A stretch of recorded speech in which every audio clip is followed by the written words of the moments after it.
Seeing Willie and Bob out there. Those guys.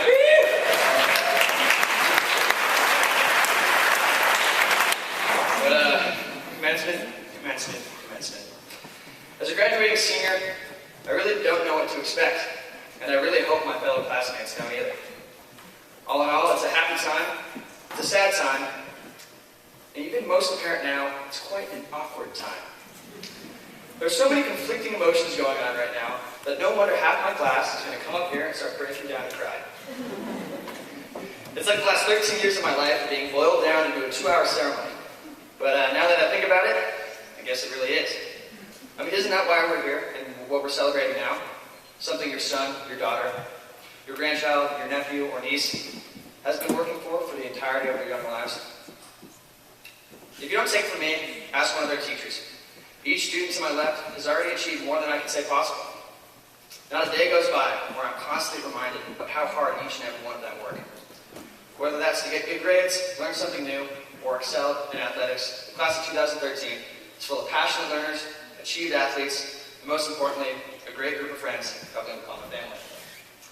When I'm thinking of what our class represents, when I'm thinking of what our class does that distinguishes themselves from so many other community school classes, I couldn't help it but fall towards the cliche. Of course, our class is one big family. For some of us, we've been together since kindergarten.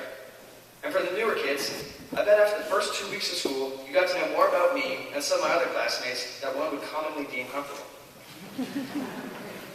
In addition, we all have great connections with the teachers, and we all have a passion for the outdoors. Those are all things that I've heard out of a commencement speech, out of commencement speeches over the years. But what will resonate with me for years to come is something that I believe is the best trait someone could ever have in life, and is evidently something that separates us from many other classes. Last week, when our quest was winding down, we all took turns speaking about our individual senior quests around the campfire. Most of us spoke about the classic times and adventures we just experienced, but Cameron Jenner, our class philosopher, if you will, spoke of something much deeper.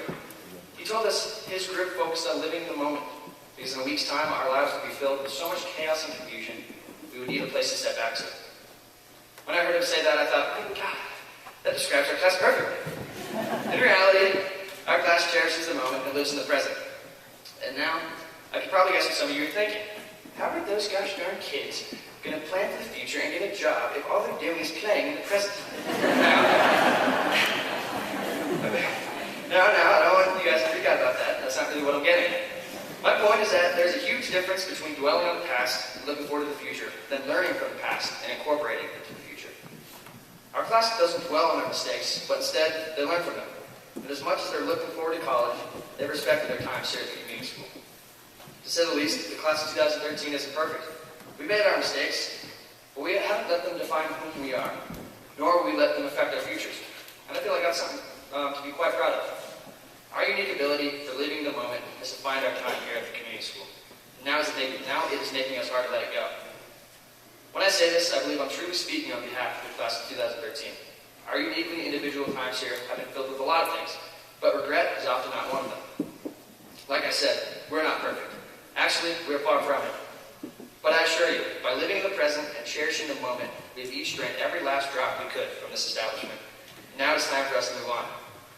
We've done all we could. We arrived, we performed, and now we must depart, like dozens of classes have done before us. When I look over the group of my friends to my left, all I can say is that I love you guys. The things I've learned, the friendships I've made, and the adventures I've partaken in with you will never be forgotten, and will be things that will help me guide me through my life to come. But in the end, I have one more thing to ask you guys. Please, please, please, stay weird. You are all a charismatic, passionate, and most importantly, a footloose and fancy-free group of human beings who I'd hate to see get bound up by the noose of society. This is why I love you guys, and this is why I always will. #Mahalo, #KingsAdventure. Thanks for an awesome experience. Thank you.